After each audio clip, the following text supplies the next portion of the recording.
جی بالکل، گزشتہ روز لاہ پر کرم کے سرحدی علاقے میں فائرنگ کے واقعات میں جم بحق ہونے والے 2 خواتین اور بچے سمیت 15 افراد کی تدفین کر دی گئی ہے۔ اس موقع پر اپنے خطاب میں بنگش قبائل کے رہنما حاجی سلیم خان اور دیگر رہنماؤں نے واقعے کی شدید مذمت کی ہے اور پولیس و ذمہ داروں سے واقعے میں ملوث عناصر کے خلاف پوری کارروائی کا مطالبہ کیا گیا ہے۔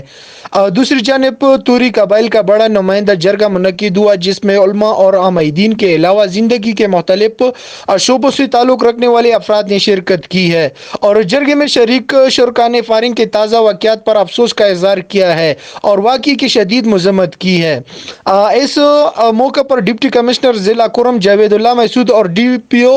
احمد شاہ کا کہنا ہے کہ حالات معمول پر لانے کی کوشش کی جا رہی ہے اور جائے واقعے کے قریب علاقوں سے گرفتاریاں شروع کی گئی ہے اور اب تک 25 سے زائد افراد گرفتار کیے گئے ہیں۔ جی